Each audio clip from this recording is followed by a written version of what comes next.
ভাই তোমাদের কাছে অনুরোধ, চেহারা, সুরত, চলন বলন সুন্দর করে, যারা দাড়ি রাখেন না হিম্মত করে দাড়ি রাখেন, হিম্মত করেন যে ইনশাআল্লাহ দাড়ি রাখবেন। দাড়ি না রাখা এটা কিন্তু অনেক বড় অপরাধ। অপরাধটা কি জানেন? অপরাধটা হলো যে ব্যক্তি দাড়ি কাটে নিয়মিত, আমার কাছে মনে হয় সে আল্লাহর সাথে বিদ্রোহ করে এবং আল্লাহকে বলে ডাইরেক্ট যে হে খোদা আপনি দিবেন আমি কাটুন, আপনি দিবেন আমি কাটুন, আপনি দিবেন আমি কাটুন, আমি বেড়া হইলে আপনি খোদারে দেখায় দিব, আপনি দিতেন পারেন কতক্ষণ, আমি কাটতে পারি কতক্ষণ।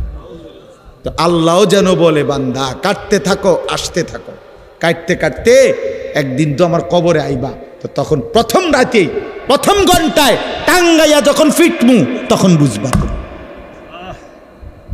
মাতবরি ছুটাই দেবো তোমার প্রথম ঘন্টাতে দেখে, কবরের প্রথম ঘন্টা।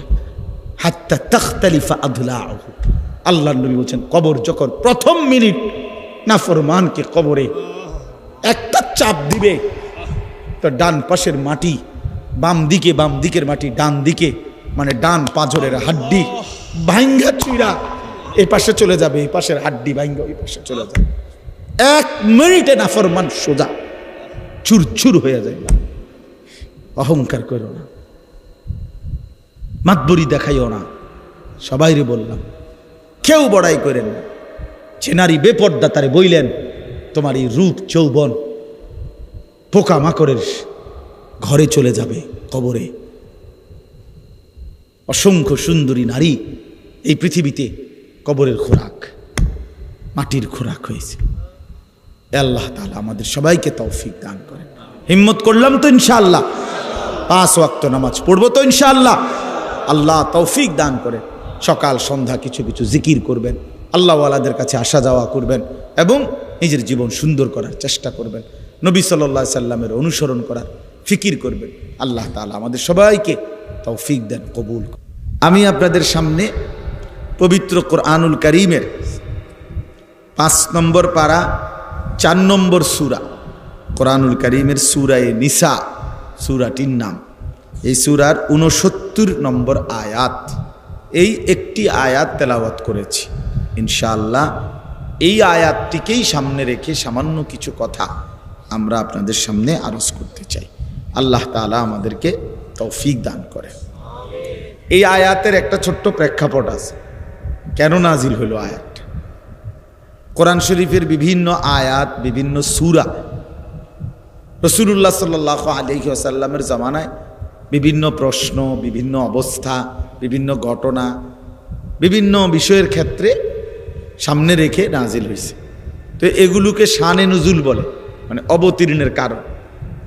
আয়াতটা কেন নাজিল হলো, সূরাটা কেন নাজিল হলো, এগুলারে শানে নুজুল বলে। তো এই আয়াতের একটা শানে নুজুল আছে, কেন নাজিল হলো। নবী সাল্লাল্লাহু আলাইহি ওয়াসাল্লাম তার হাতে যারা কালেমা পড়ে মুসলমান হইছেন, তাদের মধ্যে মক্কার আরবের মানুষও ছিল, আবার বিভিন্ন দূর দূরান্তের মানুষও ছিল। কেউ আরবের মুসলমান মক্কা মদিনার, কেউ অন্য অঞ্চলেরও ছিল। যেমন হজরত হুজাইফা রাদিয়াল্লাহু তাআলা আনহু ইয়ামান দেশের ছিল, হজরত সালমান রাদিয়াল্লাহু তাআলা আনহু পারস্য মানে ইরানের মানুষ ছিল, হজরত বেলাল রাদিয়াল্লাহু তাআলা আনহু তিনি হাবাসা আবিসিনিয়া মানে ইথিওপিয়া ওই দেশের মানুষ ছিল। এরম অনেক সাহাবী, আবু যর রাদিয়াল্লাহু তাআলা আনহু গিফার গোত্রের মানুষ ছিল, হজরত আবু হুরায়রা রাদিয়াল্লাহু তাআলা আনহু মক্কা থেকে অনেক দূরে দাউস গোত্রের লোক ছিলেন। এরকম বিভিন্ন অঞ্চলের দূর দূরান্তেরও মুসলমান ছিল। রাসূলুল্লাহ সাল্লাল্লাহু আলাইহি ওয়াসাল্লামের সাহাবীদের সাথে নবী সাল্লাল্লাহু আলাইহি ওয়াসাল্লামের আন্তরিকতা খুব বেশি ছিল।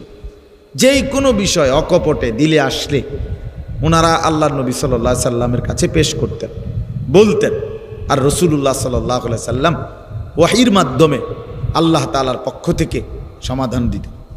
নারীরাও বলতো, পুরুষরাও বলতো, ছোটরাও বলতো, বড়রাও বলতো, সবাই নবীজি সাল্লাল্লাহু আলাইহি ওয়াসাল্লামের কাছে খোলা মনে কথা বলতেন এবং নবীজি শুনতেন।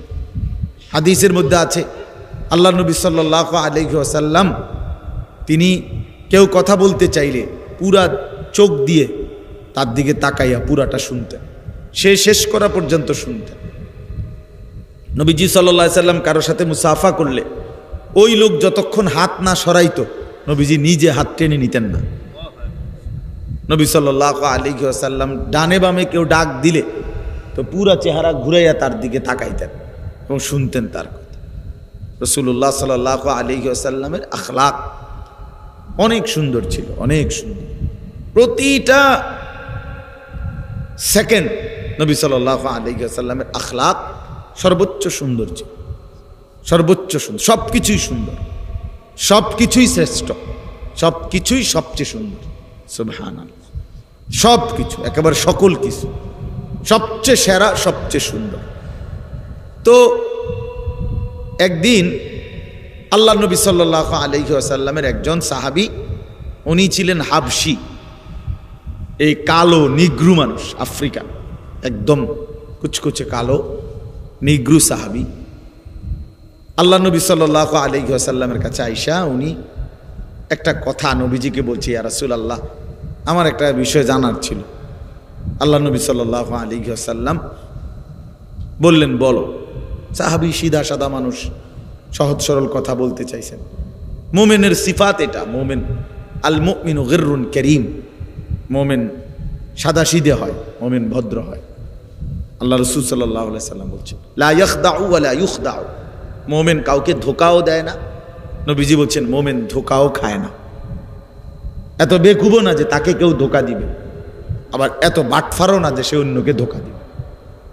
রাসূলুল্লাহ সাল্লাল্লাহু আলাইহি ওয়াসাল্লাম বলেন মোমেন সহজ সরল হয়, মোমেন ভদ্র হয়, ঈমানদার। নবীজি বলছেন, ফা উহিব্বু আন আকুনা কারীমান মাগলুবান, আমি হেরে গিয়েও ভদ্র থাকতে চাই, প্রয়োজনে হেরে গেলাম কিন্তু আমি অভদ্র হতে চাই। ওয়ালা উহিব্বু আন আকুনা গালিবান লাঈমান, আমি অভদ্র হয়ে জিততে চাই না। নবীজি হাদিস, আমি অভদ্র হয়ে মন্দ আচরণ করে জিততে চাই না, বরং প্রয়োজনে হেরে গিয়েও আমার ভদ্রতা ধরে রাখতে চাই। তো এই সহজ সরল সাহাবী তিনি আল্লাহ নবী সাল্লাল্লাহু আলাইহি ওয়াসাল্লামকে বললেন, ইয়া রাসূলুল্লাহ, আপনি প্রথম কথা হলো বাহ্যিক যেই সৌন্দর্য আপনার চেহারা মোবারক সহ সমস্ত দেহের অঙ্গ প্রত্যঙ্গের যেই সৌন্দর্য বাহ্যিক, এই সৌন্দর্য সর্বশ্রেষ্ঠ সুন্দর, সবচেয়ে সুন্দর, সবচেয়ে সুন্দর। সারা দেহ একসাথে সবচেয়ে সুন্দর, প্রতি অঙ্গ আলাদা আলাদা তাও সবচেয়ে সুন্দর। তো আপনি সবচেয়ে সুন্দর, সর্বশ্রেষ্ঠ সুন্দর, আর আমি কুৎসিত কালো। কাজেই বাহ্যিক সৌন্দর্যের বিবেচনায় আপনার সাথে আমার কোনো তুলনাই চলে না, আপনি অনেক সুন্দর। নবী সাল্লাল্লাহু আলাইহি ওয়াসাল্লামের সমস্ত সাহাবী নবীজির সৌন্দর্যের এমন বর্ণনা দিছেন, সেটা কোনো কুল কিনারা না। শামায়েলের কিতাবের মধ্যে, শামায়েল মানে রাসূলুল্লাহ সাল্লাল্লাহু আলাইহি সাল্লামের শুধু চেহারা, সুরত, চলাফেরা, উঠা বসা, এগুলোর আলাদা বর্ণনার উপরে কিতাব আছে, ওগুলোর শামায়েলের কিতাব, শামায়েলে তিরমিজি, এরকম শামায়েলে নবী, যেখানে সাহাবায়ে কেরাম খুব মজা করে করে জোশ, আনন্দে, খুশিতে নবী সাল্লাল্লাহু আলাইহি সাল্লামের বাহ্যিক সৌন্দর্য, আভ্যন্তরীণ সৌন্দর্যের বর্ণনা দিছেন। নবীজির নাক মোবারক কেমন ছিল, চোখগুলো দেখতে কেমন ছিল, দাঁত হাসলে কেমন দেখাইতো, ঠোঁট কেমন ছিল, নবীজি হাঁটলে কেমন মনে হইতো, নবী সাল্লাল্লাহু আলাইহি সাল্লামের হাতের আঙ্গুলগুলো কেমন ছিল, পায়ের গোছাটা কেমন ছিল, রাসূলুল্লাহ সাল্লাল্লাহু আলাইহি সাল্লামের বুকের পশমগুলো কেমন ছিল, মাথায় বাবরি চুল রাখলে কেমন দেখাইতো, নবীজি চাদর পরলে কিরকম হইতো, মাথায় খালি মাথায় থাকলে কেমন মনে হইতো, সিথি কাটলে কেমন লাগতো। মানে এইগুলোকে সাহাবায়ে কেরাম আলাদা আলাদা বড় দরদ দিয়া, বড় মজা করে করে আল্লাহ রাসূল সাল্লাল্লাহু আলাইহি সাল্লামের সৌন্দর্যের বর্ণনা সাহাবীরা দিছে। হ্যাঁ, হযরত হাসান ইবনে সাবিত রাদিয়াল্লাহু তাআলা আনহু, নবীজির সাহাবী, বলছেন, ওয়া আহসানু মিনকা লাম তারা কাত্তু আইনি, হে নবী, আপনার চাইতে সুন্দর আমার এই দুই নয়ন আর কাউকে দেখে নাই। ওয়া আজমালু মিনকা লাম তালিদিন নিসাউ, এবং আমি বিশ্বাস করি আপনার চাইতে সুন্দর কাউকে কোনো মা কোনো দিন প্রসব করেনি। খুলিকতা মুবাররাআম মিন কুল্লি আইব, আপনাকে আল্লাহ তাআলা সৃষ্টি করেছেন সমস্ত ত্রুটি বিচ্যুতি দোষ থেকে পবিত্র করে। কাআন্নাকা কাদ খুলিকতা কামা তাশাউ, যেন আল্লাহ আপনাকে বানিয়েছেন মনের মতো করে, মনের মতো করে আল্লাহ আপনাকে সাজিয়েছেন, মনের মতো করে। রাসূলুল্লাহ সাল্লাল্লাহু আলাইহি সাল্লামের সৌন্দর্য বেমিসাল, তুলনাহীন। গোটা কায়নাতের আল্লাহ তাআলা সমস্ত সৃষ্টিকে যত সৌন্দর্য দিয়েছেন তারা দুই ভাগ। এক ভাগ ইউসুফ আলাইহিস সালামকে দিয়েছেন অর্ধেক, আর অর্ধেক বাকি সমস্ত সৃষ্টিকে দিয়েছেন। ইউসুফ আলাইহিস সালাম একাই অর্ধেক সৌন্দর্যের অধিকারী, আর বাকি সমস্ত সৃষ্টি অর্ধেক। ওই বাকি অর্ধেক দিয়ে এই ফুল এত সুন্দর, ফল এত সুন্দর, পাখি এত সুন্দর, মাছ এত সুন্দর, মানুষ এত সুন্দর, পুরুষ এত সুন্দর, নারী এত সুন্দর, আসমান এত সুন্দর, এই সব কিছু বাকি অর্ধেক। তাহলে সৌন্দর্যের প্রথম অংশ হলো দুই ভাগ, ইউসুফ আলাইহিস সালাম অর্ধেক, বাকি সৃষ্টি অর্ধেক। আর একা মুহাম্মদ সাল্লাল্লাহু আলাইহি ওয়াসাল্লাম পূর্ণ সবটা সৌন্দর্যের অধিকারী। वो खालिकियत में बेमिसाल, ये हुस्न सूरत में बेमिसाल। তিনি আল্লাহ যেমন সৃষ্টিকর্তা হিসাবে তুলনাহীন, ইনি মুহাম্মদ সৌন্দর্য আর রূপে গুণে তুলনাহীন, তুলনাহীন। তো আল্লাহ নবী সাল্লাল্লাহু আলাইহি ওয়াসাল্লামের সাহাবীরা অনেক বর্ণনা আছে, অনেক।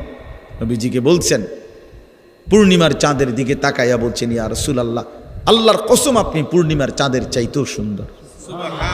হযরত কাব ইবনে মালিক বলেন, আমি তাকাইতাম, নবী হাসতেন, আমার কাছে মনে হইতো নবীজি হাসলে তার চেহারাটা কান্নাহু কিতাআতুম মিনাল কামার, এটা যেন চাঁদের একটা টুকরা। হযরত আবু হুরায়রা রাদিয়াল্লাহু তাআলা আনহু বলতেন, আল্লাহর নবী সাল্লাল্লাহু আলাইহি সাল্লাম যখন হাসতেন আমার কাছে মনে হইতো কান্না শামসা তাজরি ফি ওয়াজহিহি, সূর্য যেন তার চেহারায় খেলতেছে। এইভাবে বলতেন সাহাবী। এত সুন্দর ছিলেন, এত সুন্দর, এত সুন্দর ছিলেন। সমস্ত বিবেচনায় পৃথিবীর আমাদের ফুলছোঁয়ার হজরত, বাংলাদেশের এক বড় বুজুর্গ আল্লামা মুফতি আবু সাঈদ দামাত বারাকাতুহুমুল আলিয়া হজরত বলছেন, পৃথিবীর সমস্ত গবেষক যারা ছবি অঙ্কন, যারা আঁকে বিভিন্ন দৃশ্য, এই প্রতিযোগিতায়, অঙ্কন প্রতিযোগিতায় যারা পরীক্ষক, যারা সবচেয়ে সুন্দর ছবিটা নির্বাচন করে, এরকম সমস্ত পরীক্ষকও যদি একত্র করা হয় তো রাসূলুল্লাহ সাল্লাল্লাহু আলাইহি ওয়াসাল্লামের চেহারা, নবীজি সাল্লাল্লাহু আলাইহি সাল্লামের অঙ্গ প্রত্যঙ্গ যদি মাপে, বিচার করে, পরীক্ষা করে, তাইলে এটা এমনই হবে যে প্রতিটা অঙ্গ সবচেয়ে সুন্দর, শ্রেষ্ঠ সুন্দর। নাক, এরপরে আর বলে না এখান দিয়ে একটু দূর বেশি হলে ভালো হইতো, এখান দিয়ে একটু গোশত বাড়াই দিলে ভালো হইতো না। হযরত বলেন আল্লাহ রাসূল সাল্লাল্লাহু আলাইহি সাল্লামের নাক পরীক্ষা করার পরে তাদের সারা পৃথিবীর সমস্ত গবেষক এটাই বলতে হবে, একটা পূর্ণ সবচেয়ে সুন্দর নাক হওয়ার যা যোগ্যতা, যা বৈশিষ্ট্য দরকার, এটা মুহাম্মদুর রাসূলুল্লাহর নাকের মধ্যেই ছিল। নবী সাল্লাল্লাহু আলাইহি সাল্লামের চোখই পূর্ণাঙ্গ, নবীজির কানেই পূর্ণাঙ্গ, নবীজির ঠোঁটে পূর্ণাঙ্গ, সব কিছু। অর্থাৎ এরপরে আর সুন্দর বানানোর কিছু নাই, আর কিছু নাই। এত সুন্দর ছিলেন তিনি, এত সুন্দর ছিলেন।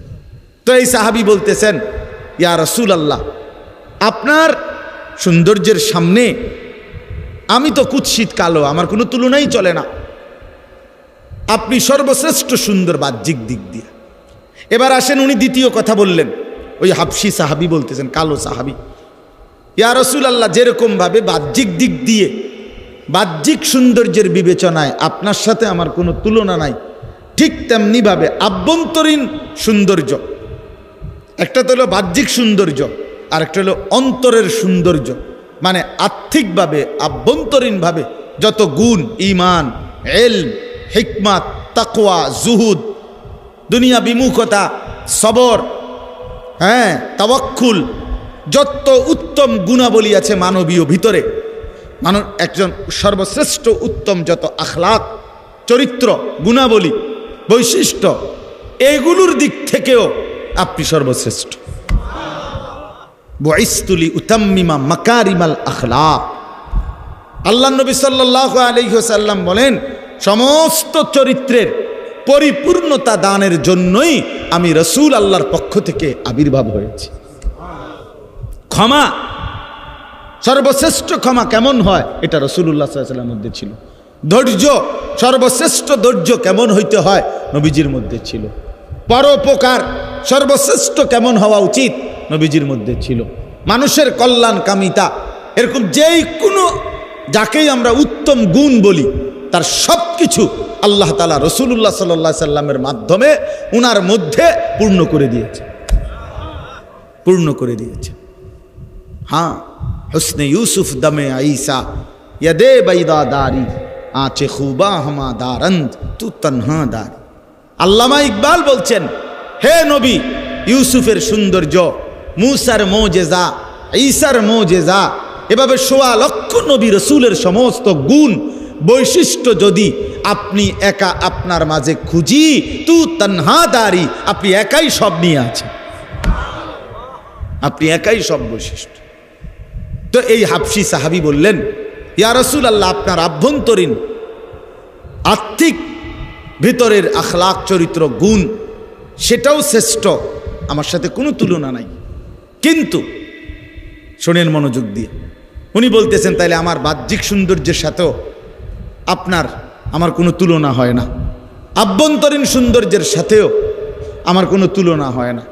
কিন্তু ইয়া রাসূলুল্লাহ, আমি একজন সাধারণ হাবশী কালো সাহাবী, আমার জীবনটা আমি কষ্ট করেই চালাই, কোনো রকম চালাই, কিন্তু যত কষ্ট, পেরেশানি, দুঃখ, অভাব, অস্থিরতাই হয় আমার আছে, কিন্তু আমি বারবার সারাক্ষণই প্রতিনিয়ত আপনি রাসূলুল্লাহ সাল্লাল্লাহু আলাইহি সাল্লামের কাছে আসি, আপনার কাছে বসি, আর আপনার চেহারা মোবারকের দিকে তাকাই।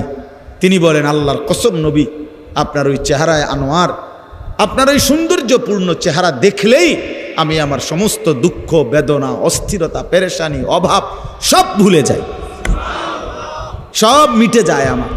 এখন আমার প্রশ্ন হইল, আমি তো দুনিয়াতে আপনাকে দেখে নয়ন জুড়াই, আপনাকে দেখলে আমার দিল শান্ত হয়, আপনাকে দেখলে আমার কলিজা ঠান্ডা হয়।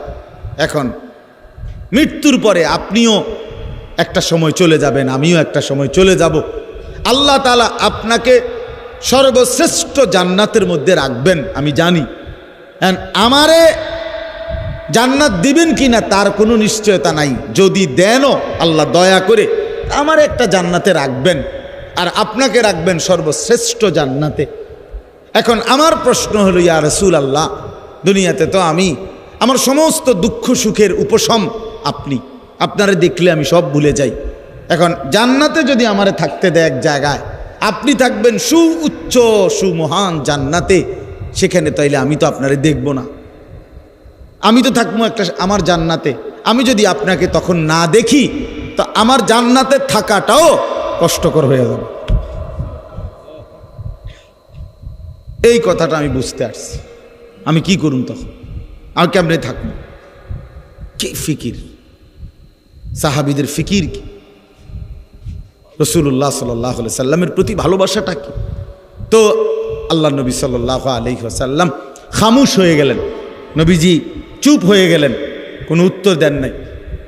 কিছুক্ষণের মধ্যেই আল্লাহ তাআলা এই হাবশী সাহাবীর প্রশ্নের জবাব দেওয়ার জন্য আল্লাহ তাআলা হযরত জিবরাইলকে পাঠিয়ে আল্লাহ তাআলা জবাব দিছেন, সরাসরি কোরআন নাজিল করছেন। এই কোরআন নাজিল করে জিবরাইলকে পাঠিয়ে আল্লাহ তাআলা যেই আয়াতটা নাজিল করছেন এই হাবশী সাহাবীর প্রশ্নের জবাবে, এইটাই এই আয়াত, সূরা নিসার এই 69 নম্বর আয়াত, যেটা আমি পড়ছি। আল্লাহ তাআলা বললেন, বন্ধু ওরে বলেন ব্যবস্থা আছে। কি আছে? ব্যবস্থা আছে। ওর যে আবেগ, আপনারে না দেখলে তার জান্নাতটাও বিষাদ হয়ে যাবে।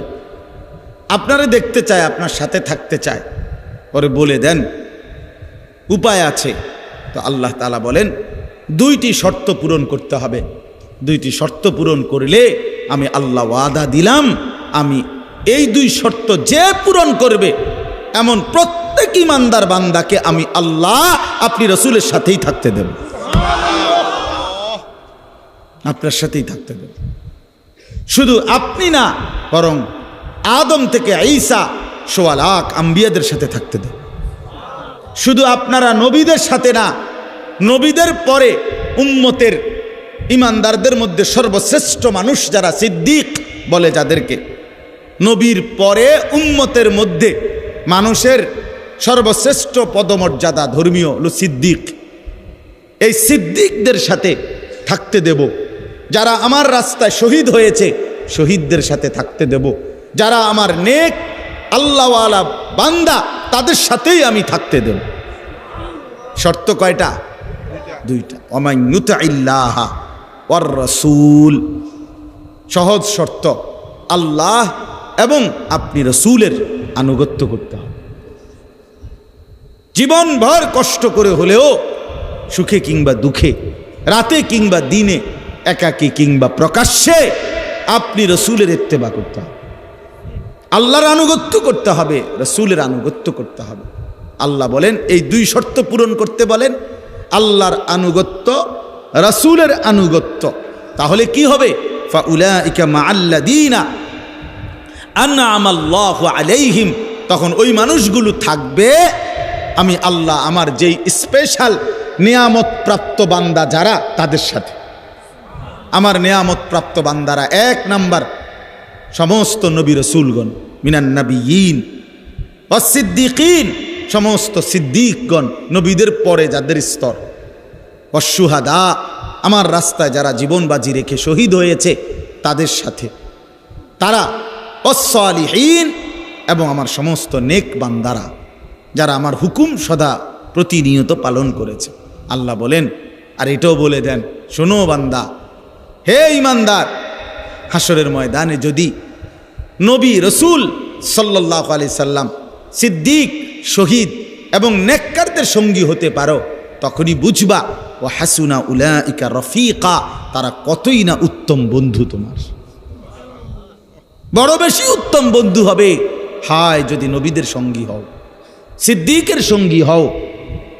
যদি দেখো ওই যে আদম, ওই যে মূসা, ঈসা, ওই যে নূহ আলাইহিস সালাম, ওই যে আমার হাবিব, ওই যে দেখো আবু বকর, ওমর, উসমান, আলী, ওই যে দেখো আবু হানিফা, শাফিঈ, হাম্বলি, দেখো আব্দুল কাদের জিলানী, বাইজিদ বুস্তামি, জুনায়েদ বাগদাদি, এই মহান মানুষগুলোকে যদি পাও তোমার আশেপাশে, তুমি যদি তাদের সঙ্গী হইতে পারো, আল্লাহ নিজে বলতেছেন বিশ্বাস করো বান্দা, সেটা হবে তোমার বড় উত্তম শ্রেষ্ঠতম বন্ধু, শ্রেষ্ঠতম বন্ধু। তাহলে কি বুঝা গেল? আল্লাহ তাআলা বললেন আল্লাহর আনুগত্য করো, রাসূলের আনুগত্য করো, তাইলে রাসূলের সঙ্গেই জান্নাতে থাকবে। মজার বিষয় হলো শুনেন, এই হাবশী সাহাবী, ওই যে বেটা জিগাইছে, উনি উত্তর পাইছে কিনা কথা বলেন না? তো উনি এর পরে আরেকটা প্রশ্ন করছে। উনি এ কথা বলার পরে আবার বলছেন নবীজিকে, আচ্ছা ইয়া রাসূলুল্লাহ, তাইলে আমি বুঝলাম আপনার আনুগত্য যদি আমি পূর্ণ করতে পারি তাইলে আমি আপনার সঙ্গী হব, আপনার সাথে পাবো, আপনারে দেখবো, পাবো। কিন্তু আমার আরেকটা জানার বিষয় হলো, ইয়া রাসূলুল্লাহ, আমাদের আল্লাহকে দেখা আর আপনি আল্লাহকে দেখা একরকম না। তো আপনি যখন আল্লাহকে দেখবেন জান্নাতে, আল্লাহর দিদার হবে আপনার আল্লাহর সাথে, তখন আমারে সাথে রাখবেন নি? এটা কর, তখন আমারে সাথে রাখবেন কিনা? তাফসীরে আছে যে উনি এবারে এইটা জিগাইছে, তখন আমারে সাথে, আপনি যখন আল্লাহকে দেখবেন আমারে দেখতে দিবেন, আমারে সাথে রাখবেন। রাসূলুল্লাহ সাল্লাল্লাহু আলাইহি ওয়াসাল্লাম বললেন, সাহাবী আমি ওয়াদা দিলাম আমি তখনও তোমাকে সাথে রাখব। আল্লাহর নবীর এই সাহাবী, তাফসীরে আছে, এরপরে উনি একটা চিৎকার দিছে এই জাগাত বৈশা, একটা চিৎকারেই তিনি ঘুরে পড়ে ইন্তেকাল করেছেন, জীবন দিয়ে। খুশিতে। নিকাল যায় দম তেরে কদমোं के नीचे यही दिल की हसरत यही दिल की आरजू है। হে প্রিয়, আপনার জন্য আপনার কদমের নিচে জীবন দিয়ে দিলাম, এটাই দিলের তামান্না ছিল, এটাই দিলের আকাঙ্ক্ষা ছিল। আমার ভাই, আয়াতের শানে নজুল বলা শেষ হয়ে গেল। এবার খোলাসা কথা কি, এটা মূল বক্তব্যটা কি আসলে? এবার আপনি কি বুঝলেন, আমি কি বুঝলাম? জোয়ান ভাই, তোমরা কি বুঝলা ভাই? বলো ভাই। আমরা এই উপর থেকে নিয়ে নিচ পর্যন্ত আমরা প্রত্যেকেই মুসলমান, আমরা প্রত্যেকেই মুসলমান। আমাদের আল্লাহ, আমাদের নবী মুহাম্মদুর রাসূলুল্লাহ সাল্লাল্লাহু আলাইহি ওয়াসাল্লাম, আমাদের কিতাব কোরআন, আমাদের ধর্ম ইসলাম, আমাদের রব আল্লাহ, আমাদের নবী মুহাম্মদুর রাসূলুল্লাহ, আমাদের কিতাব কোরআন, আমাদের ধর্ম কি? ইসলাম। এই চারটি নিয়ামত যার কাছে আছে দোস্ত, সে কেন বঞ্চিত হবে? সে কেন দুর্ভাগা হবে? সে কেন বদনসিব হবে? আহা ভাইয়া, এত বড় সর্বশ্রেষ্ঠ চারটি নিয়ামত যার আছে, যার পুঁজি, সে কেন জাহান্নামী হবে? সে কেন বরবাদ হইল? সে কেন আল্লাহর অবাধ্যতা করল? আল্লাহ যার রব, মুহাম্মদুর রাসূলুল্লাহ যার রসুল, কোরআন যার কিতাব, ইসলাম যার ধর্ম। আমার বন্ধু, কি কারণে আমরা হেরে গেলাম? কি কারণ? কি কারণ? আজকের পৃথিবীতে যারা, আমার ভাই, আমার এই শেষ কথাগুলো মনোযোগ দিয়ে শোনো।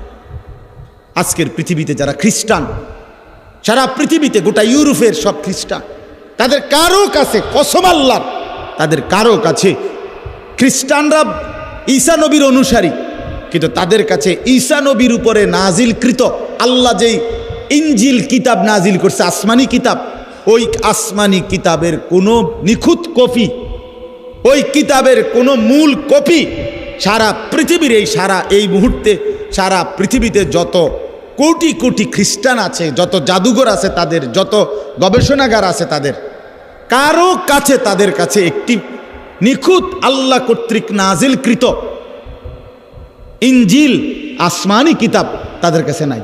কসম আল্লাহ, এটা তারাও মানে, তাদের কাছেও স্বীকৃত এটা। এই ইনজিল নামে, বাইবেল নামে, কিতাবুল মুকাদ্দাস, কখনো নাম দেয় কিতাবুল মুকাদ্দাস, কখনো নাম দেয় ইনজিল শরীফ, কখনো নাম দেয় বাইবেল শরীফ, এক এক সময় এক এক শরীফ নাম দেয়, কিন্তু কোনো শরীফেই আসল শরীফ না, সব হলো নকল শরীফ, আসলি না। এগুলো সব ঈসা আলাইহিস সালামকে আল্লাহ তাআলা আসমানে তুলে নেওয়ারও কমপক্ষে 600 বছর পরে লিখিত। তাদের পরবর্তী কোনো মনীষী, গুরু, ধর্মযাজকদের এই বিভিন্ন মানুষের মুখে মুখে প্রচারিত বিভিন্ন মুখ নিঃসৃত কথা বানাইয়া সানাইয়া এগুলা লিখছে। আজকের এই দিন পর্যন্ত খ্রিস্টানরা ঈসা আলাইহিস সালামের ব্যাপারে তাদের আকীদা পরিষ্কার করে বলতে পারে না। তাদের কথা হইল ঈসা, মরিয়ম, আল্লাহ, এ তিন খোদা। নাউজুবে তো বলে যে আল্লাহ যে এক, তোমাদের কিতাবও তো আছে, কহ এটাও ঠিক। আল্লাহ এক, এক খোদা, এটাও ঠিক। হয়তো তাহলে যদি বলো যে তিন খোদা, এইটাও ঠিক। তো এক খোদা, তিন খোদা, তিন খোদাই এক খোদা, তো এটা কেমনে ঠিক? কয় এমনি ঠিক, যেমনি কই এমনি ঠিক আর কি, যেমনি কয় এমনি। না বুঝাইতে পারলে মনে করেন আমার দাদা, আমার জ্যাঠারে, আমার দাদার খুব রাগ ছিল, প্রচণ্ড রাগী মানুষ ছিলেন আমার দাদা।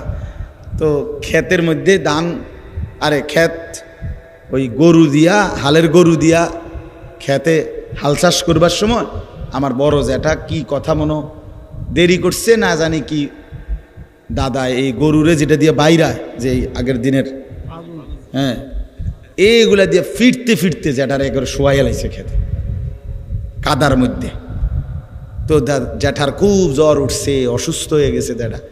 আমার আব্বা শহর থেকে, আমার আব্বা শহরে চাকরি করতেন, আব্বা একদিন পরে শূন্যা গেছে, গিয়া সব ঘটনা টটনা আমার জ্যাঠার থেকে শূন্যা আমার আব্বা বুঝছে যে আমার জ্যাঠার কোনো দোষ নাই, আমার দাদা এটা না বুঝা মারছে হাবড়ারে।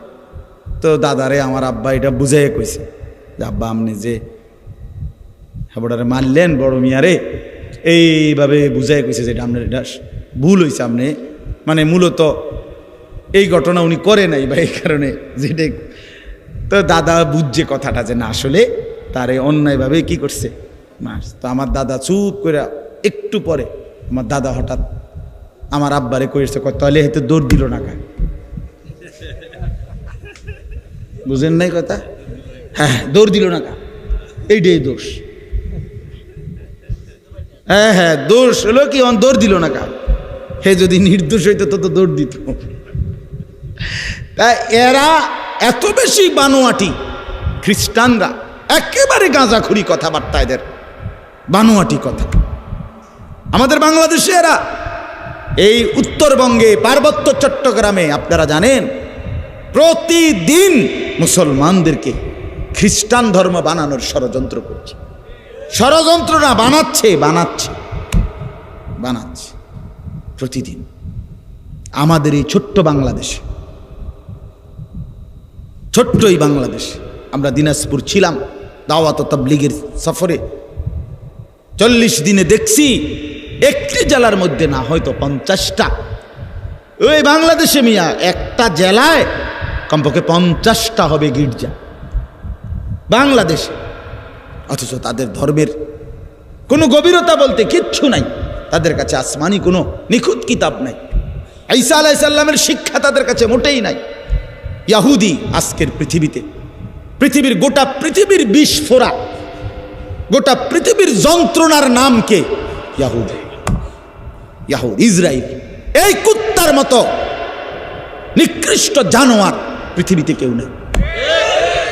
এই দাজ্জাল ফেরাউন নমরুদের চাইতো নিকৃষ্ট এই ইসরায়েলের এই বর্তমান প্রধানমন্ত্রী নেতানিয়াহু, এই বেঈমান ফেরাউনের চাইতে খারাপ। ফেরাউন এত জঘন্য ছিল না, নমরুদ এত জঘন্য ছিল না, এত এত হিংস্র।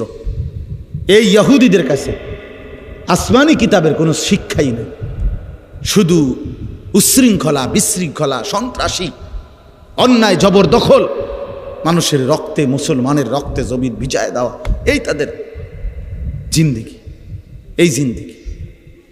হিন্দু ধর্মের যতগুলো কিতাব একটিও আসমানি কিতাব না। এই মহাভারত, বেদ, পুরাণ, হ্যাঁ এগুলো সব কিছু তাদের তাদের কারো না কারো লেখা, তাদের কারো না কোনো মানুষের লেখা।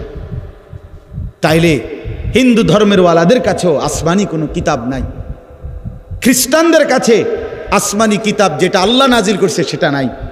খ্রিস্টান ধর্মের ইহুদিদের কাছে আল্লাহ যেটা নাজিল করছে মুসা নবীর উপরে, তাওরাত, ওইটা নাই, বিশ্বাস করেন না। এটা গাজ্জরের কথা না, বাস্তবতার কথা নাই আমার বন্ধু। তাহলে তাদের কারো কাছে আসমানি কিতাব নাই, আল্লাহর ওয়াহি নাই, নবীদের শিক্ষা নাই। এ কারণে তারা বিশৃঙ্খল হয়ে গেছে, এ কারণে তারা এলোমেলো হয়ে গেছে, এ কারণে তারা জাহান্নামের পথে চলে গেছে, এ কারণে তারা বরবাদির পথে চলে গেছে। কিন্তু আমার যুবক বন্ধু, তুমি নষ্ট হইলা কেন? আমারে শুধু এই কথাটা বুঝায় কও, তুমি নষ্ট হইলা কেন? কোন জিনিসের অভাবে পড়া, কোন জিনিস না থাকার কারণে নওজোয়ান তুমি এক ওয়াক্ত নামাজ পড়ো? তোমার কি আল্লাহ নাই? তোমার কি রসুল নাই? তোমার কি কিতাব নাই? তোমার কি কোনো ধর্ম নাই? তুমি এত বড় জানোয়ার হইলা কেমনে? খোদার 365 দিনে এক বছরে কোনো দিন ফজরের নামাজ পড়লা না, তুমি এত বড় নিকৃষ্ট পশু কেমনে হইলা? কি কারণে হারায় গেলা? তুমি নষ্ট হয়ে গেল। আপনারা বলেন, আপনারা যারা বছরের পর বছর সুদ খান, ঘুষ খান, কিস্তি নেন, কি কারণে বাবা? আল্লাহকে চেনেন নাই, এ কারণে না? আপনাদের কোনো নবী নাই, আপনাদের কোনো কিতাব নাই, তাহলে ওই নাফরমান, তাহলে সুদ খান কেন? হারামখোর। কিস্তি নেন কেন? আল্লাহ থেকে নিজেকে আলাদা করে দিলেন কেন? রাসূলুল্লাহ সাল্লাল্লাহু আলাইহি ওয়াসাল্লাম থেকে নিজেকে আলাদা করলেন কেন? কথা বলেন না কেন? যাদের স্ত্রী বেপর্দা, যাদের মেয়ে বেপর্দা, যাদের নিজের জীবনে নবীজির একটা সুন্নতের অনুসরণ নাই, কোথায় দাড়ি, কোথায় মিসওয়াক, কোথায় দস্তরখান, কোথায় মাথায় টুপি, কোথায় রাসূলুল্লাহ সাল্লাল্লাহু আলাইহি সাল্লামের চুল মুবারক, কোথায় নবী সাল্লাল্লাহু আলাইহি ওয়াসাল্লামের মতো হাঁটা চলার অনুসরণ কোথায়? বাফ টয়লেট বাথরুমের মধ্যে টয়লেট পেপার ব্যবহার করার প্রবণতা কোথায়? বাম পাও দিয়ে টয়লেটে ঢুকা, ডান পাও দিয়ে টয়লেট থেকে বের হওয়ার এ কথা মনে পড়ে কতবার? খাবার শুরুতে খাবার শেষে নবীজির সুন্নাত কি, এটা কেন মনে পড়ে না? ঘুমের শুরুতে ঘুমের শেষে রাসূলুল্লাহর তরিকা কি, এটা কেন মনে পড়ে না? বাপ এই সব কিছুতে নবীজির বিরোধিতা। সেই আপনি ইনসাফের সাথে বলেন, আপনি কেমনে সুপারিশ পাবেন? আমার ভাই রাগ হইয়েন না, ওই সুন্নি ওয়াহাবি লইয়া ঠেলাঠেলি আপনি রাখেন না, আপনি এমনি আগে বুঝ করেন না। আপনি আমার তরিকাভুক্ত হনের দরকার নাই তো, আমার গাড়িতে এত মানুষের জায়গা নাই। আপনি ইনসাফের সাথে বলেন, রাসূলুল্লাহ সাল্লাল্লাহু আলাইহি ওয়াসাল্লামের সাথে সামনে কিভাবে দাঁড়াবেন? ফাকাইফা ইদা জিনা মিন কুল্লি উম্মাতিন বিশাহীদ, এই সূরাতেই আছে না? জিনা বিকা আলা হাউলাই শাহীদা, সূরা নিসার 40 নম্বর আয়াত। আল্লাহ রাব্বুল আলামিন বলেন, বন্ধু সমস্ত নবীদেরকে আমি আল্লাহ ওই নবীর উম্মতের আমলনামা ওই নবীদেরকে সামনে রেখেই পেশ করব, আর আপনাকেও ওয়াদা দিলাম বন্ধু, আপনার উম্মতের আমলনামাও আপনাকে সামনে রেখেই খুলব, আপনার সামনে খুলব। আপনার উম্মতের প্রত্যেকের আমলনামা আপনি চোখে দেখবেন, আপনারে দেখাইয়া বন্ধু আমি আল্লাহ ফয়সালা করব। আল্লাহর নবী উম্মতের আমলনামা দেখবেন, উম্মতের আমলনামা দেখে যদি আল্লাহর নবী পৃষ্ঠার পর পৃষ্ঠা উল্টায়, আর যদি দেখে উম্মত 30 বছরের ভিতরে কোনোদিন 5 ওয়াক্ত নামাজ পড়ো নাই, 20 বছরে কোনোদিন সুদের লেনদেন ছাড়ো নাই, প্রতিদিন ওজনে কম দিছ, প্রতিদিন ব্যবসায় কাস্টমারকে ঠকাইছ, প্রতিদিন পণ্যের গুণাগুণ মিথ্যা বলেছ, হারাম রোজগারের ফিকিরে ছিলা, ঘরে রঙিন টেলিভিশন চলছে, স্ত্রী বেপর্দা, মেয়েটাও বেপর্দা, ছেলেটাও নামাজ পড়ে না, ঘরের কেউ ফজরের নামাজে ওঠে না, চেহারায় সুরতে চলনে বলনে কোনো কিছুতেই রাসূলুল্লাহর সুন্নাতের কোনো নমুনা নাই। আল্লাহর নবী খোদার কসম চোখের পানি ফেলে দিবেন, আল্লাহর নবী বলবেন, উম্মত আমার 23টা বছরের এই রক্ত পানি করা মেহনত বিনিময়ে এটা আমার সামনে কি আনলা উম্মত? আমার মতো এত বড় শ্রেষ্ঠ নবী, আমার মতো এত বড় শ্রেষ্ঠ রাসূলকে তুমি এতটুকু মূল্যায়ন করলা না। এর চাইতে দামি কারে দিলে তুমি মূল্যায়ন করতা? এর চাইতে দামি কোন কিতাব দিলে তুমি মূল্যায়ন করতা? এর চাইতে দামি কোন রাসূলকে দিলে তুমি মূল্যায়ন করতা? বলেন, আমাদের নবীর চাইতে শ্রেষ্ঠ কে? আমাদের কোরআনের চাইতে শ্রেষ্ঠ কে?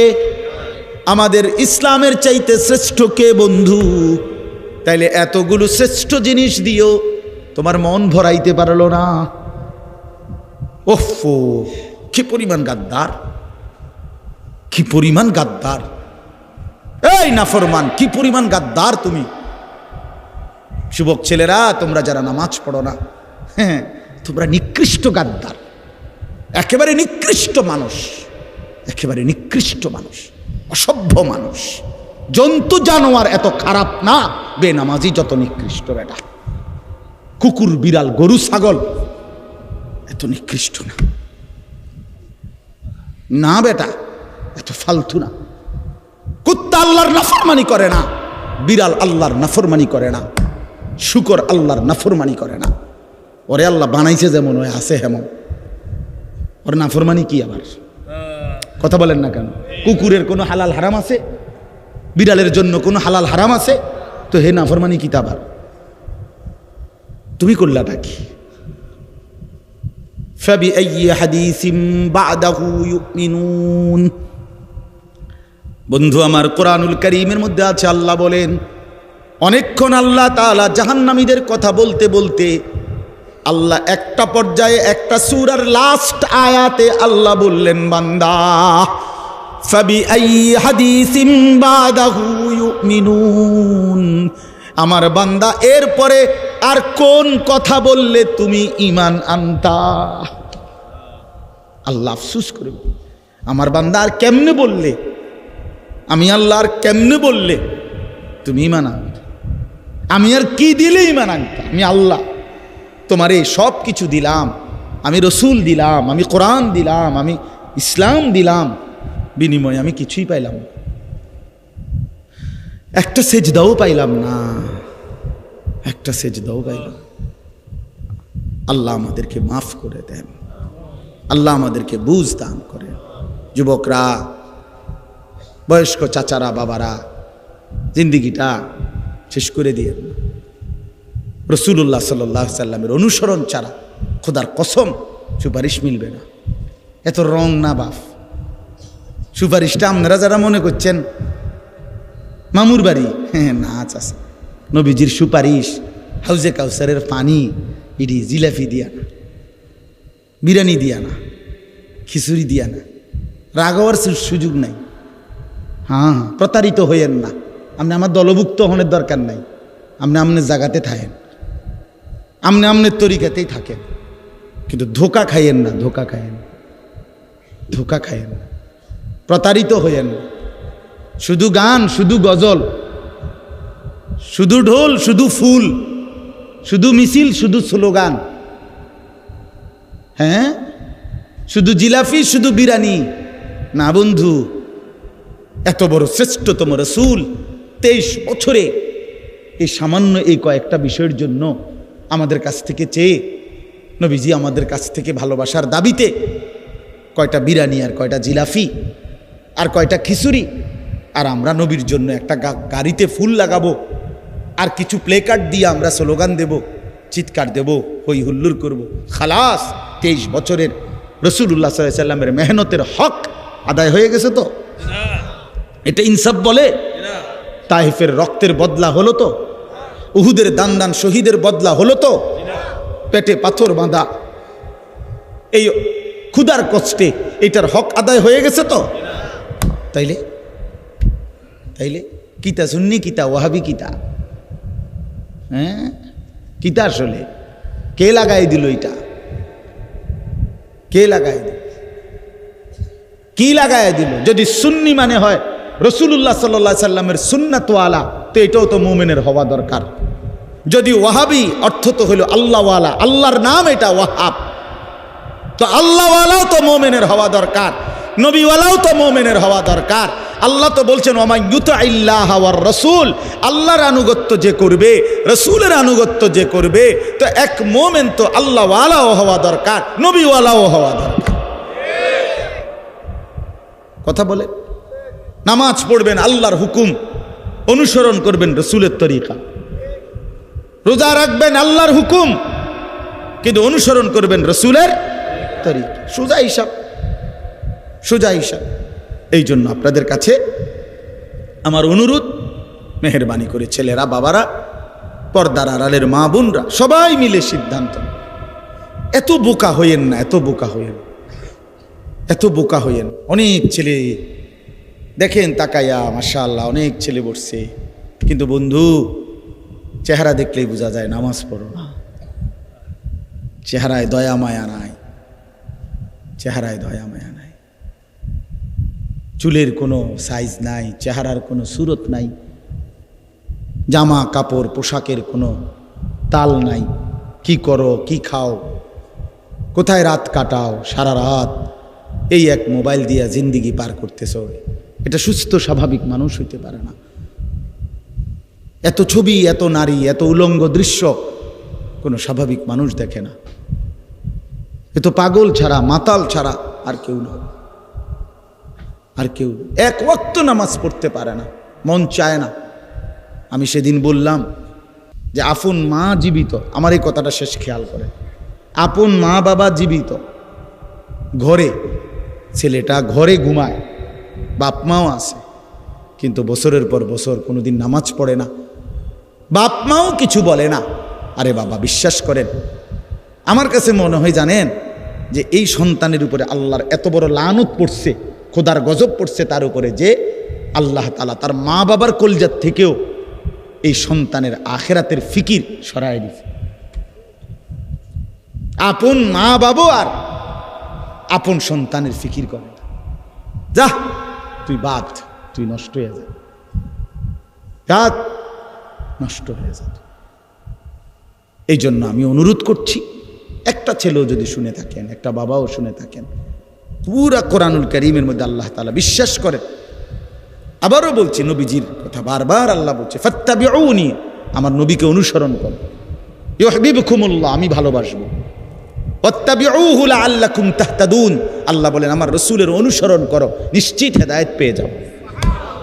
আল্লাহ বলেন, ফাল্লাযীনা আমানু বিহি ওয়া আযযারুহু ওয়া নাসারুহু ওয়াত্তাবাউন নূরাল্লাযী উনজিলা মাআহু, যারা আমার রসুলের প্রতি ঈমান আনবে, আমার রসুলকে সম্মান করবে, আমার রসুলের দ্বীনের কাজে সাহায্য করবে, আমার রসুলের উপরে নাজিলকৃত কোরআনকে যারা অনুসরণ করবে, খোদার কসম আল্লাহ বলছে, উলাইকা হুমুল মুফলিহুন, তারা নিশ্চিত সফল কৃতকার্য জান্নাতি। পুরা কোরআনে আল্লাহ বলছেন এটা।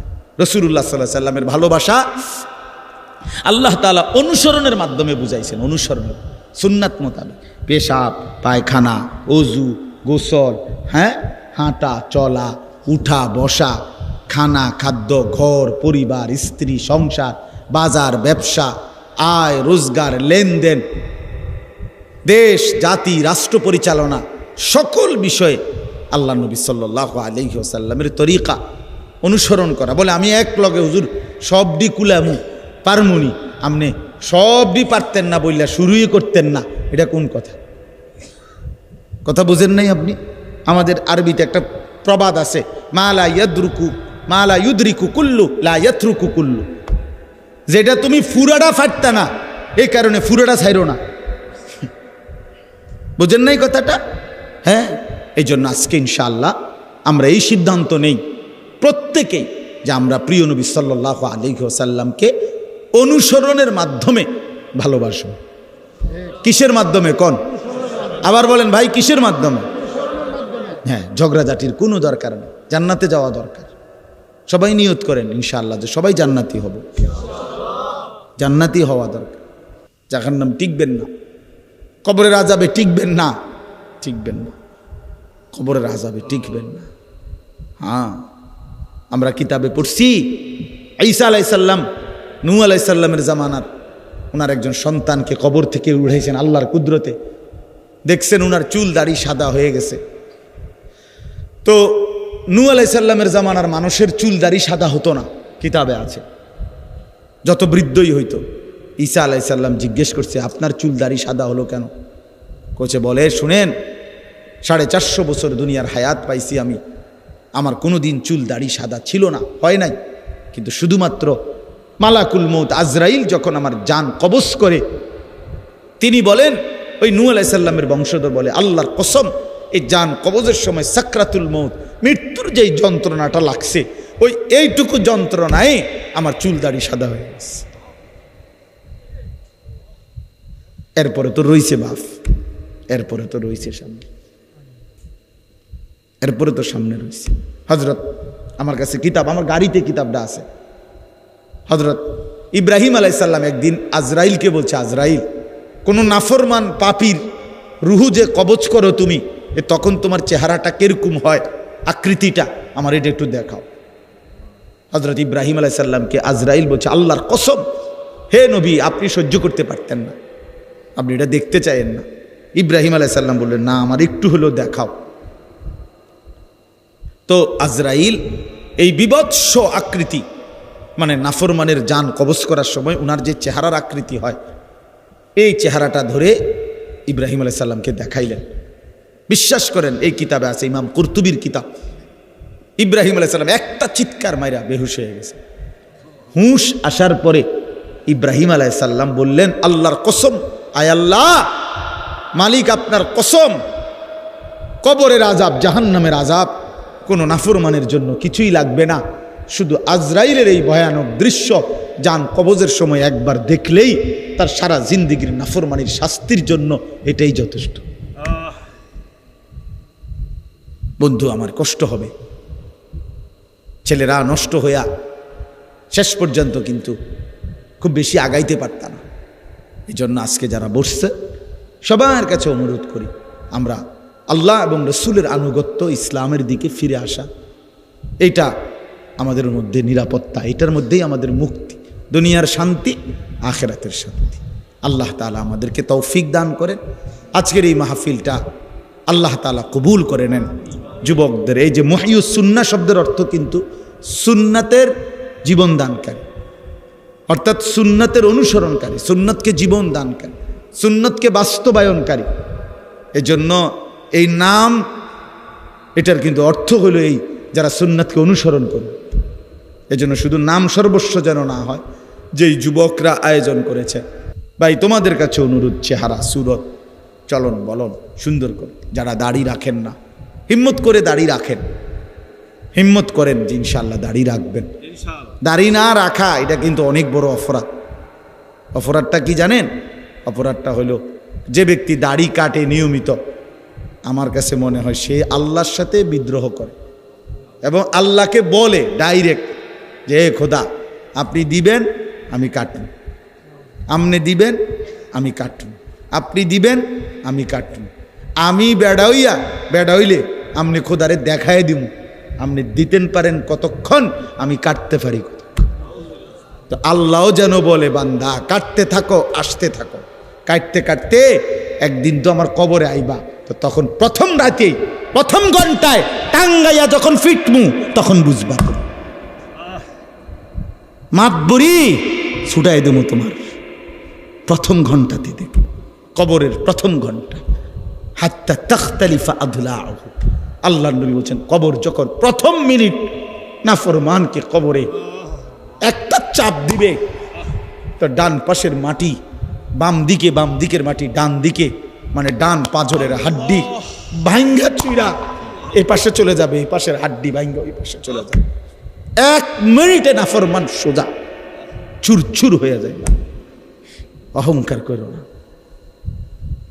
মাতবরি দেখাইও না, সবাইরে বললাম কেউ বড়াই করেন না। যে নারী বেপর্দা তারে বইলেন, তোমার এই রূপ যৌবন পোকা মাকড়ের ঘরে চলে যাবে কবরে। অসংখ্য সুন্দরী নারী এই পৃথিবীতে কবরের খোরাক, মাটির খোরাক হয়েছে। আল্লাহ তাআলা আমাদের সবাইকে তৌফিক দান করেন। হিম্মত করলাম তো ইনশাআল্লাহ, 5 ওয়াক্ত নামাজ পড়বো তো ইনশাআল্লাহ। আল্লাহ তৌফিক দান করে সকাল সন্ধ্যা কিছু কিছু জিকির করবেন, আল্লাহওয়ালাদের কাছে আসা যাওয়া করবেন এবং নিজের জীবন সুন্দর করার চেষ্টা করবেন, নবী সাল্লাল্লাহু আলাইহি সাল্লামের অনুসরণ করার ফিকির করবেন। আল্লাহ তাআলা আমাদের সবাইকে তৌফিক দেন, কবুল করেন। আলহামদুলিল্লাহি রাব্বিল আলামিন। আল্লাহুম্মা আনতাস সালাম ওয়া মিনকাস সালাম, তাবারাকতা ইয়া যাল জালালি ওয়াল ইকরাম, ইয়া আরহামার রাহিমিন, ইয়া আরহামার রাহিমিন, ইয়া আরহামার রাহিমিন। ইয়া রাব্বি লাকাল হামদু কামা ইয়ানবাগি লিজালালি ওয়াজহিকা ওয়া আযীমি সুলতানিক, ওয়া সাল্লি আলা মুহাম্মাদিন কামা হুয়া আহলুক, ওয়া ফাআল বিনা খায়রান কামা আনতা শানুক। রব্বানা যালামনা আনফুসানা ওয়া ইল্লাম তাগফির লানা ওয়া তারহামনা লানাকুনান্না মিনাল খাসিরিন। রব্বি রহমহুমা কামা রাব্বায়ানি সগীরা। ربنا هب لنا من ازواجنا وذرياتنا قرة اعين واجعلنا للمتقين اماما.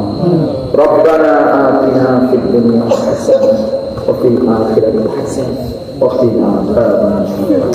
مولاي كريم মাফ করে দেন, রব্বে করিম আপনি মাফ করে দেন, মেহেরবান মাওলা আপনি মাফ করে দেন।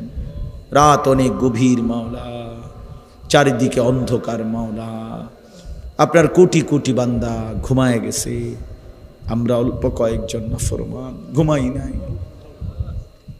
আল্লাহ, কবরের ভয় লাগলো, জাহান্নামের কথা মনে পড়লো, হাসরের ময়দানের কথা শুন ভয় পেয়ে গেলাম। পেছন দিকে তাকিয়ে দেখি খুব বেশি অন্ধকার, জীবনের পেছনটা শুধুই নাফরমানি মাওলা। কবরের কোনো পুঁজি নাই, আখিরাতের কোনো সামান নাই, বন্দিগির কোনো হক ফিরায় দিলে আপনার বান্দা যাবে কোথায়?